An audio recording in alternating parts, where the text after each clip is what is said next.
السلام عليكم ورحمة الله وبركاته. الحمد لله رب العالمين، والصلاة والسلام على أشرف الأنبياء والمرسلين وعلى آله وصحبه أجمعين. أما بعد، فأيها الحاضرون والحاضرات رحمكم الله. Bapak dan Ibu yang dirahmati Allah, kajian kita malam ini akan membacakan ayat yang ke-32 daripada surat Saba.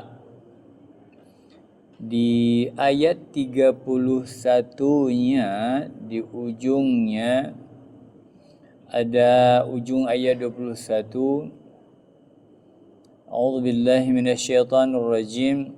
يقول الذين استضعفوا للذين استكبروا لولا أنتم لكنا مؤمنين. Orang-orang astud'ifu, orang-orang yang lemah. Sebentar. Orang-orang yang dianggap lemah. Yaqulu lilladzina istakbaru, berkata kepada orang-orang yang dianggap kuat atau menyombongkan diri. Kata orang-orang biasa kepada orang-orang yang menjadi pemimpin dari mereka, yang mereka itu mempunyai sifat sombong. Apa yang dikatakan oleh orang-orang kecil ini? Laula antum lakunna mu'minin. Seandainya tidak ada kamu, tidak ada pengaruh dari kamu, lakunna mu'minin, tentu kami sudah menjadi orang yang mukmin, beriman. Menurut orang-orang kecil ini, bahwa yang menyebabkan mereka tersesat dari jalan yang benar karena pengaruh, efek daripada orang-orang yang menyombongkan diri, orang-orang hebat, orang-orang yang menyimpang. Kemudian setelah mereka mengatakan demikian kepada orang yang sombong, maka di ayat berikutnya, di ayat 32, maka Allah berfirman, qala alladhina istakbaru lilladhina istud'ifu anahnu sadadnakum 'anil huda ba'da idh ja'akum. Ini balasan. Setelah dituduh, maka dibalas oleh orang-orang yang sombong. Apa yang mereka katakan?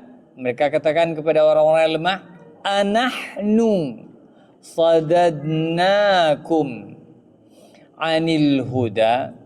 Apakah kami yang menghalangi kamu dari petunjuk? Ba'da idh ja'akum, sesudah petunjuk itu datang kepadamu? Tidak. Bal kuntum mujrimin. Sebenarnya kamu sendirilah orang-orang yang berdosa. Bagi kita atau bagi saya secara pribadi, ayat ini amat menarik. Dialog antara orang-orang yang lemah dan orang-orang yang kuat. Di mana tadi kita katakan orang lemah itu menuduh orang-orang kuat telah menyesatkan, maka orang yang kuat ini, orang yang sombong ini berbalik menyerang orang lemah. Mereka mengatakan, anahnu sadadnakum anil huda. Benarkah kami yang menyesatkan kamu dari jalan yang benar? Idh ja'akum, ketika petunjuk itu datang kepadamu? Tidak. Bal kuntum mujrimin. Tapi kamu itu adalah orang-orang yang berdosa. Kamu sendiri yang bertindak tidak benar. Dituduh balik. Bukan kami yang menyesatkan. Tapi tingkah lakumu itu yang mengikut kami, kemudian kamu mengikuti yang keliru-keliru dari apa yang kamu lihat daripada kami. Masa kami menggoda kamu atau mengajakmu kepada jalan tidak benar? Bukan demikian. Lantas sekali lagi di ayat berikutnya, wa qala alladhina istud'ifu lilladhina istakbaru Dan orang-orang yang lemah sekali lagi mengatakan kepada orang yang sombong, bal makrul laili wan nahari id ta'murunana an nakfura billah. Tidaklah demikian wahai orang sombong, bahkan itu makrul laili, tipu daya kamu siang dan malam. Id ta'murunana an nakfura billah, ketika engkau mengajak kami untuk kufur kepada Allah. Wa naj'ala lahu andada, dan kamu mengajak kami untuk menjadikan sekutu-sekutu bagi Allah. Wa asarrun nadamata, wa asarru an-nadamata, dan kedua belah pihak mereka menyatakan an-nadamah, penyesalan. Lamma ra'aul azab, kapan terjadi penyesalan? Di hari akhirat, di saat mereka melihat azab. Waja'alna al-aghlala fi 'anaqil ladzina kafaru, dan kami pasang belenggu-belenggu di leher orang-orang yang kafir. Belenggu. Hal yuzawna illa ma kanu ya'malun, mereka tidak dibalas melainkan dengan apa yang telah mereka kerjakan. Hadirin hadirat sekalian, dari 2 dan 3 ayat yang panjang ini, mari kita simpulkan. Ini Allah sedang menggambarkan karakter orang sombong.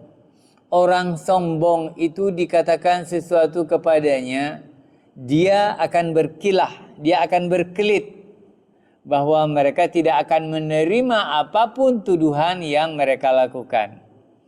Sejak dari dunia sampai akhirat. Padahal azab sudah di depan mata, tapi mereka masih saja membantah tuduhan-tuduhan. Ini persis sekali yang terjadi di hari-hari ini. Ada di negeri ini orang-orang yang tidak benar, yang menyeleweng, menyimpang, dituduh oleh orang kecil. Tapi mereka membantah berapi-api. Tidak benar, kami tidak melakukan kecuali kebaikan. Padahal negeri sudah hancur, tapi mereka masih mengakui bahwa mereka baik-baik saja keinginannya. Ini dari dunia demikian, sampai akhirat masih seperti itu. Kira-kira begitu gambaran Al-Quran. Bagaimana mereka menolak tuduhan-tuduhan yang disampaikan oleh orang yang benar. Kemudian mereka itu tetap bersikukuh untuk pendiriannya. Tapi kemudian dibalas oleh orang yang kecil. Memang kamu tidak menyesatkan kami, tapi lihatlah apa yang terjadi. Lantas dirinci oleh orang-orang yang lemah ini. Apa yang dirinci? Makrul laili wan nahar, tipu daya siang dan malam. Diajak, kan orang-orang yang mempunyai kekuatan, orang yang punya power selalu melibatkan orang-orang lemah untuk mendukung program mereka. Dan di sini disebutkan makar, tipu daya siang dan malam. Ta'murunana an nakfura billah. Engkau selalu mengajak kami untuk ingkar kepada Allah. Bagaimana bentuknya? Untuk menyembah patung. Ingkar kepada Allah, menolak kebenaran. Ingkar kepada Allah, diajak untuk buat korupsi, diajak untuk menyalahkan wewenang dan sebagainya. Selalu ada ajakan seperti itu. Wa naj'ala lahu andada, dan kamu ajak untuk menentang Allah Subhanahu wa taala dengan mengadakan sekutu-sekutu, tandingan-tandingan bagi Allah Subhanahu wa taala. Akhirnya wa asarrun nadamah, baru mereka itu menyampaikan an-nadamah, kekesalan, menyatakan penyesalan. Kenapa penyesalan? Lamma ra'aul azab, tatkala azab sudah dapat dilihat di depan mata di hari kiamat, sudah nampak azab. Akhirnya semua menyesal. Siapa yang menyesal? Orang yang mengikuti menyesal dan orang yang diikuti menyesal. Sedikit kita ulang ayat yang kemarin kita sampaikan. Walau anna lana karratan, walau anna lana karratan fanatabarra'a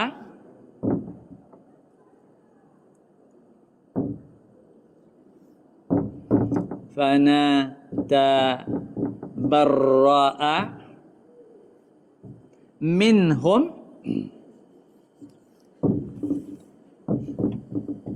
kama tabarra'u minna, kama tabarra'u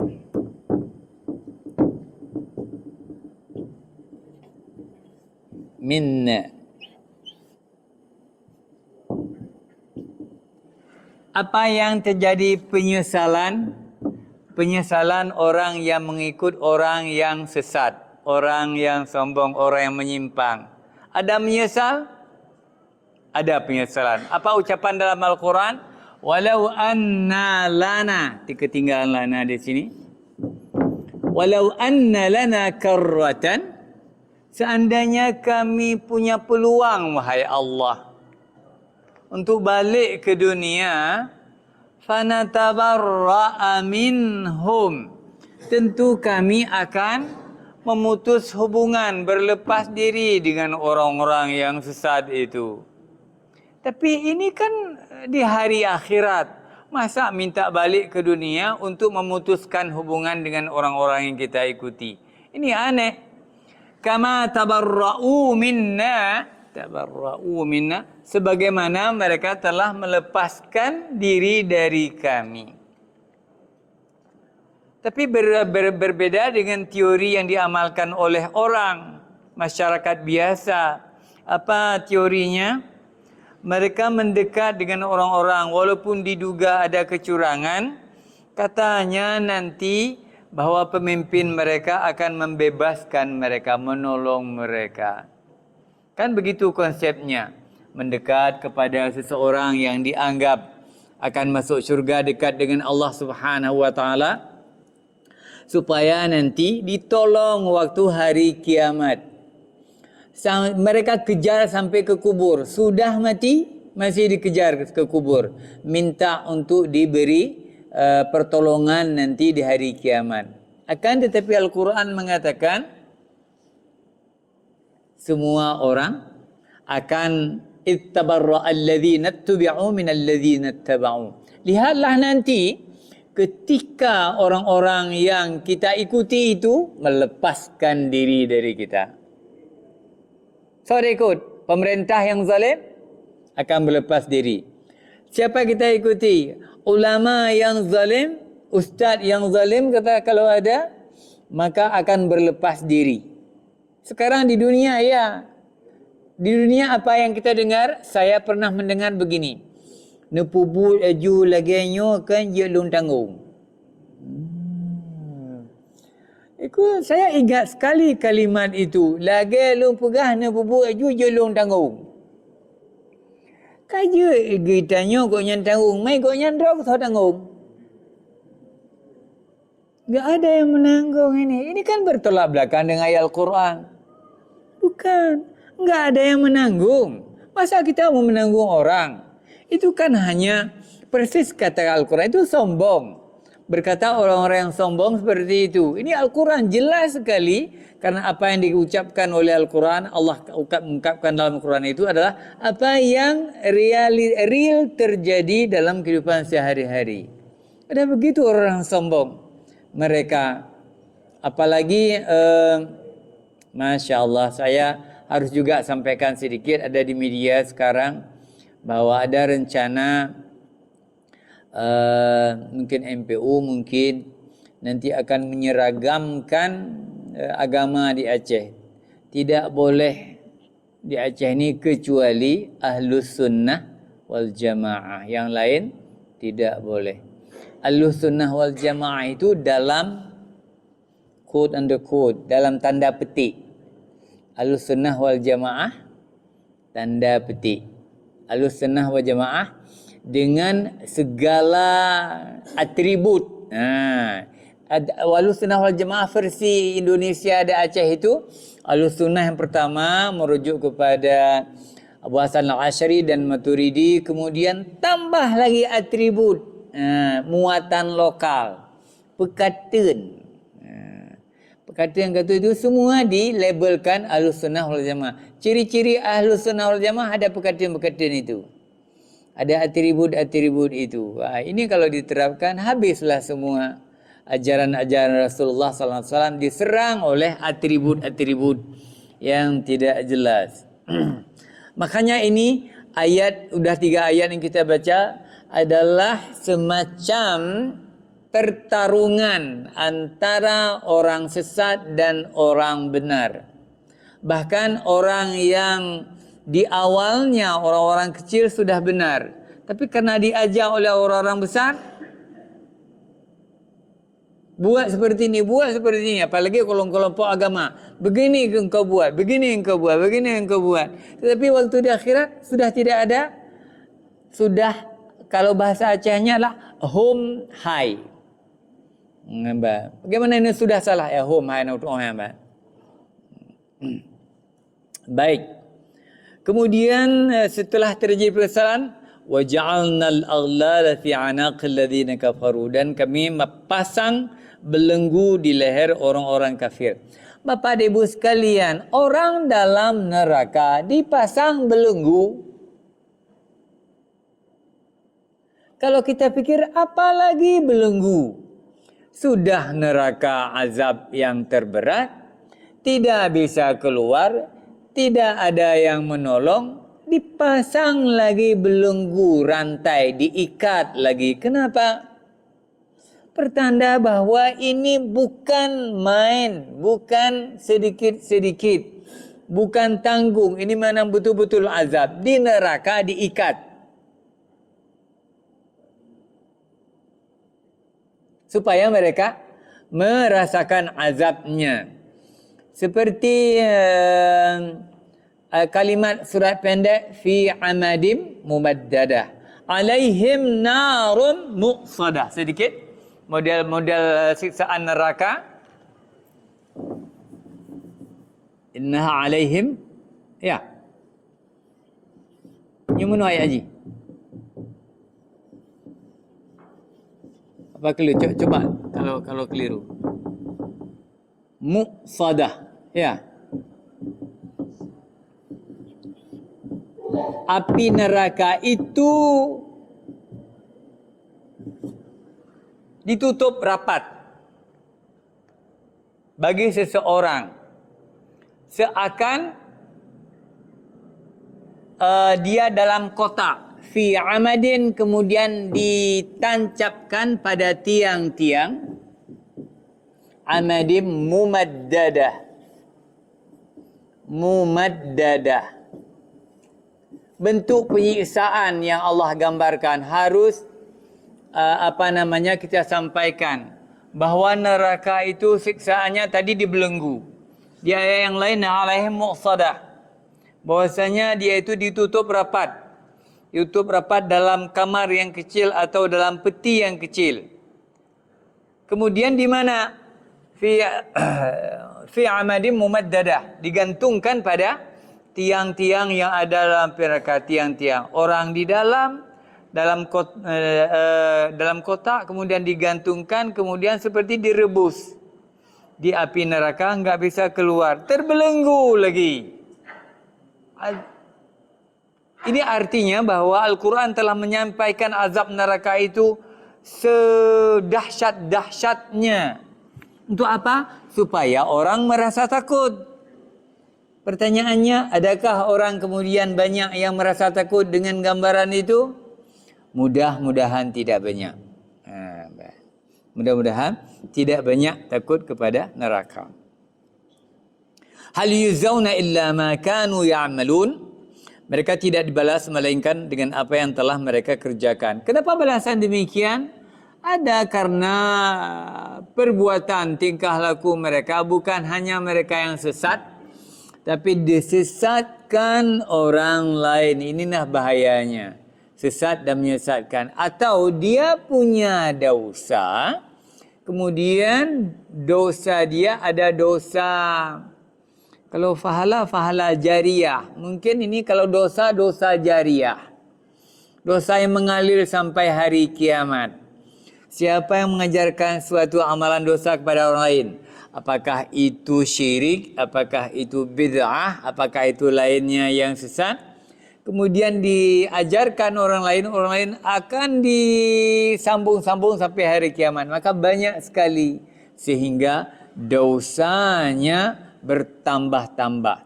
Sebaliknya, orang-orang yang melakukan kebaikan jariyah, kebaikan yang mengalir sepanjang zaman, itu juga akan dibalas berkali lipat sehingga menaikkan mereka martabat di dalam syurga. Baik, kita teruskan. Wa ma arsalna fi qaryatin min nadhirin illa qala mutrafuha inna bima ursiltum bihi kafirun. Wa ma arsalna min qaryah, dan tidaklah kami mengutus kepada suatu negeri seorang pemberi peringatan pun, illa qala mutrafuha, sesungguhnya malaikat orang-orang yang hidup mewah itu di negeri itu berkata, orang hidup mewah, apa yang mereka katakan? Sesungguhnya kami mengingkari apa yang kamu diutus untuk menyampaikannya. Setiap Allah mengutuskan di sebuah negeri, katakanlah Rasul, maka adalah orang-orang elit, mutrafuha dalam Al-Quran, orang yang berhidup mewah, selalu menolak ajaran yang benar. Bapak dan Ibu sekalian, mari kita perhatikan di kehidupan di semua negeri, di beberapa zaman. Ada di suatu negeri atau negara atau apapun ke wilayah, itu kan bisanya ada orang yang baik, atau khususnya Nabi katakanlah, bahwa orang-orang yang benar itu sering orang-orang di bawah. Dan yang mutrafuha, orang-orang elit, selalu dia menolak kebenaran. Hari ini pun, kemarin, hari ini dan besok, biasanya yang menolak kebenaran itu adalah orang elit. Zaman Nabi Nuh, siapa penolak kebenaran? Orang elit. Zaman Nabi Ibrahim, Raja Namrud, orang elit. Zaman Nabi Musa, Fir'aun, orang elit. Dan hampir setiap negeri, seperti gambaran Al-Quran di sini, yang awal-awal menentang. Bahkan Nabi Muhammad SAW, siapa menentang? Apakah orang-orang kecil? Bukan. Kaum elit. Kaum elit Arab yang terdiri daripada abu-abu. Abu Jahal, Abu Lahab, dan abu-abu lainnya. Jadi hati-hati dengan orang elit. Atau dengan kata lain, janganlah kita setelah keluarga kita menjadi orang elit, lantas kita sangat berbangga. Sebab elit itu adalah punya resiko. Sebagaimana resiko orang kecil juga. Resiko apa? Orang elit kerap kali menolak kebenaran karena dia sudah merasa mapan. Langsung kita kembali kepada surat Al-Alaq. Gambaran elit bagaimana? Kalla innal insana la yatgha. Insana la yatgha. Manusia itu suka sekali membantah. La yatgha. Kapan? Ini ada ayat di sini. Ar-ra'ahus taghna. Ar-ra'ahus taghna. Ketika dia merasa serba ada. Ketika dia sudah menjadi orang elit. Kita ulang. Manusia itu suka sekali melampaui batas. Tidak suka ikut aturan, suka menyimpang. Ar-ra'ahu istaghna. Ketika orang itu merasa diri sudah mapan. Ketika dia merasa sudah berpunya, dia sudah dikatakan elit. Hati-hatilah dengan sikap. Dalam Islam menjadi orang elit itu tidak dosa. Punya salah yang menjadi orang hebat. Tidak. Tapi yang keliru itu merasa hebat. Satu. Yang kedua, kemudian menyeleweng setelah hebat. Karena merasa kita sudah bisa diri sendiri. Tidak perlu lagi. Bahkan berdoa pun tidak perlu. Karena kita sudah punya semua. Apa yang kita doakan lagi?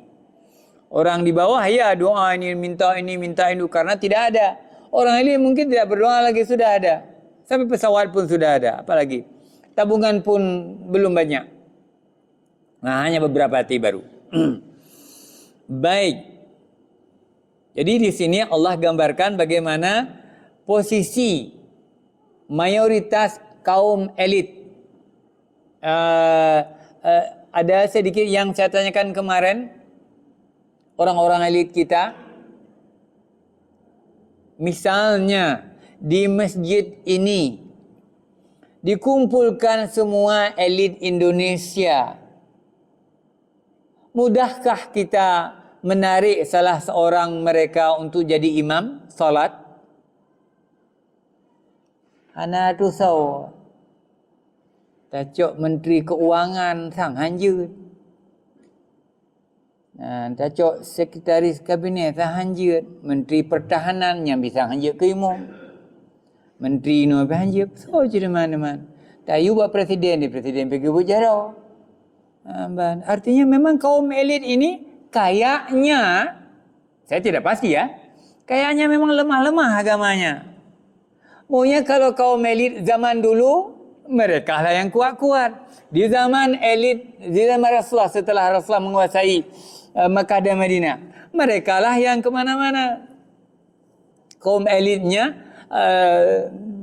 sangat pantas dijadikan sebagai imam karena tingkah lakunya, karena kepintaran agamanya, karena dan sebagainya. Mereka uswahnya bagus sehingga layak sekali kita malu berdiri menjadi imam di depan mereka. Mereka lah.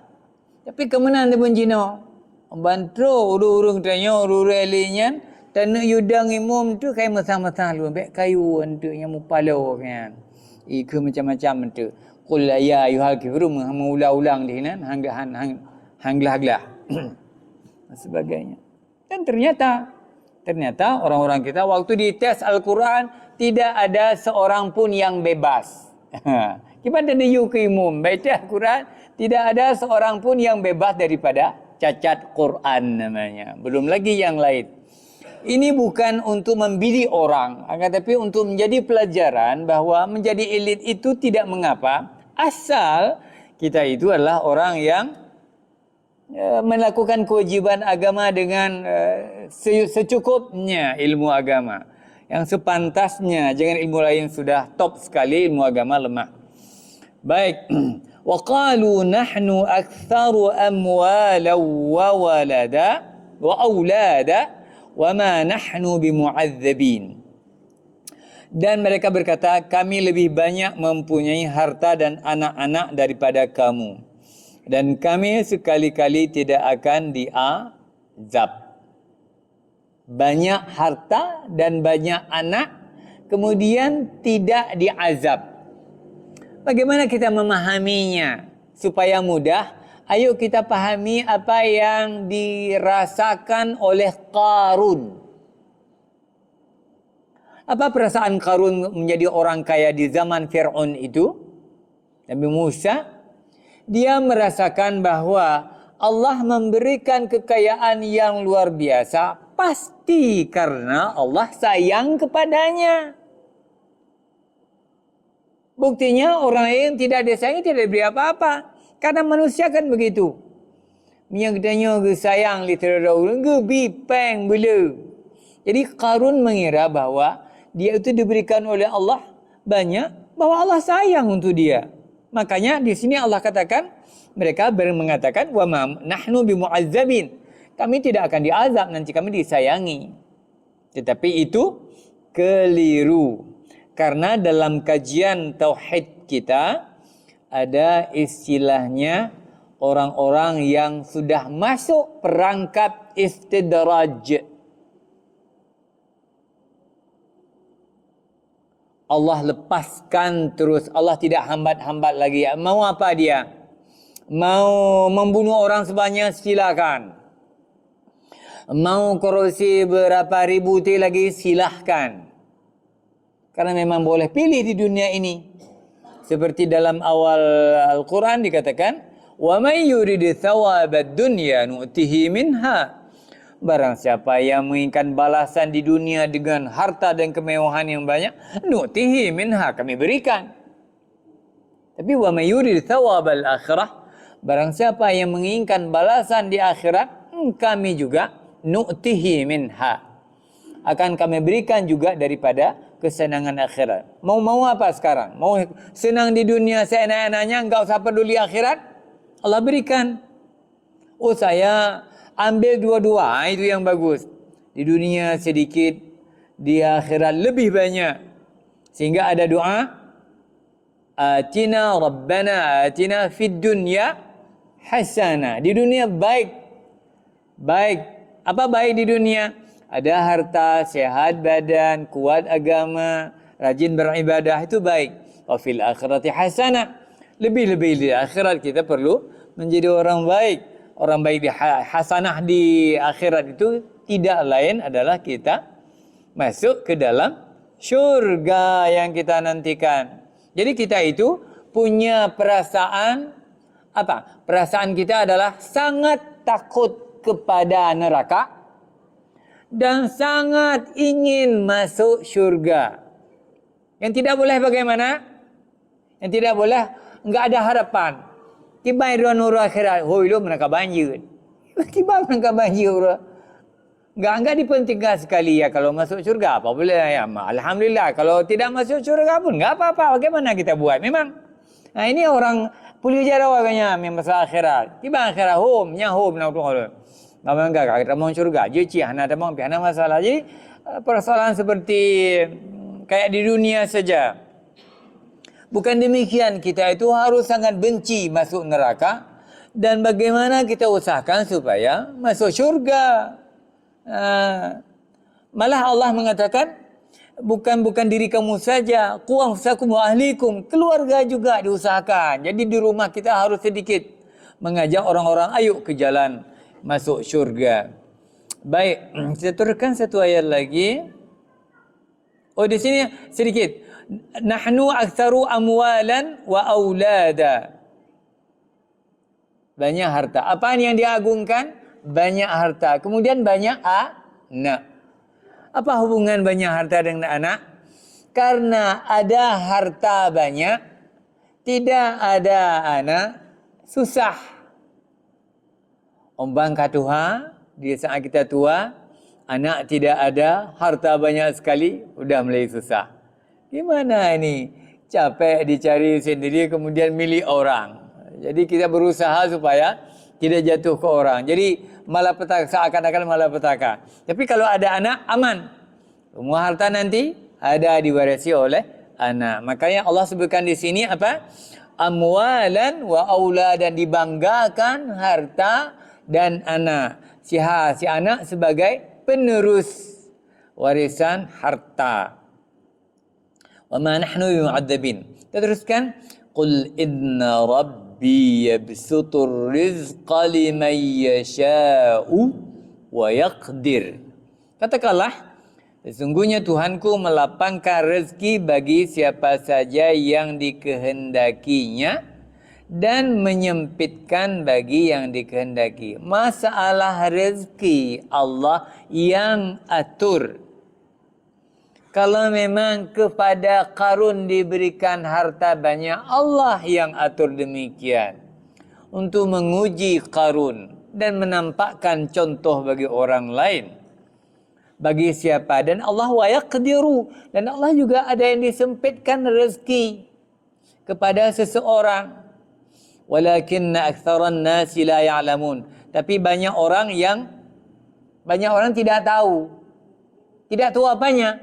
Tidak tahu kenapa seseorang diberikan banyak, kenapa seseorang diberikan sedikit.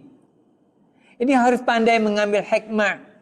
Kalau misalnya kita kebetulan menjadi orang yang miskin, ketahuilah bahwa Allah sudah memilih kita menjadi orang miskin. Mudah-mudahan Allah memelihara kita. Siapa tahu kalau menjadi orang yang tidak miskin kaya raya, kadang kita itu adalah tidak sempat salat atau tenggelam dalam maksiat. Sebagaimana orang-orang mewah di negeri Timur Tengah hampir tidak salat. Kita di sini sibuk, hampir setiap kampung kita tengok orang perempuan memakai kerudung, memakai jilbab. Di Arab sudah tidak ada lagi. Kenapa? Mereka sudah enggak main di sini. Karena hebatnya orang Arab apa? Di saat mereka ke Eropa, ke Amerika, mana-mana di dunia ini, di saat mereka buang bajunya, mirip dengan orang-orang di negeri itu. Awak negeri tamung lawak Amerika, mirip awak Amerika. Tamung Eropa, mirip Amerika. Cuma punya orang tanya ada pelaku lagi nya, tabah baju tetabang awaknya, langsung meri lagi anak gitu ceng. Ya, kan? Nagat. Jadi mereka itu senang sekali di luar negeri karena bergabung, enggak nampak lagi, padahal dia di negerinya itu orang yang memakai niqab macam-macam. Tapi kemudian kita melihat di pantai di mana-mana itu, di Bali kata Indonesia atau negara, mereka sudah tidak berbusana, padahal mereka muslimah. Masya Allah. Kenapa? Itulah manfaatnya. Kita tidak diberikan. Kalau kita diberikan uang, siapa tahu bahwa kita pun akan ikut-ikutan. Makanya beruntunglah orang yang diberikan keterbatasan, tidak banyak peluang kemaksiat. Orang yang diberikan kemewahan, banyak sekali peluang. Mudah-mudahan dia tidak memanfaatkan. Tapi banyak orang yang memanfaatkan kemewahan untuk bermaksiat. Hanya banyak orang yang tidak mengetahui. Di saat banyak orang tidak mengetahui, lantas mengeluh. Allah diurunnya itu bayang pitan. Puasa hana tapi hatam tamaju rumah bidaya moto cukup mahai. Itanya rajin raya salat jamaah, puasa sunat wajib. Tapi kemudian aduh Masya Allah, makan Senin Kamis.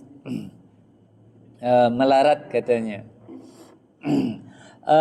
Kita ingin sedikit memberikan kesimpulan bahwa apa yang Allah ceritakan ini adalah mengenai kehidupan orang mana? Kehidupan orang yang rendah dan elit.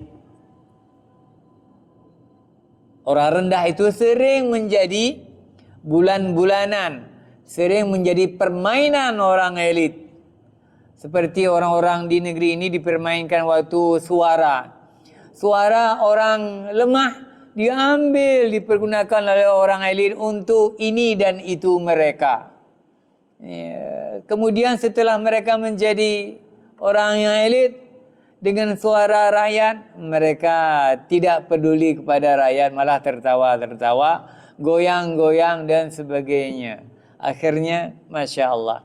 Tapi kemudian, setelah Allah gambarkan di sini, kita dipaham. Hati-hati menjadi orang kecil, hati-hati lagi menjadi orang besar. Kemudian apa yang kita banggakan dalam bentuk harta, dalam bentuk kemewahan dan sebagainya, itu fana, itu singkat. Dan supaya tidak terpengaruh dengan kehidupan yang seperti itu. Mungkin ini saja yang dapat kita sampaikan pada malam ini. Semoga bermanfaat adanya.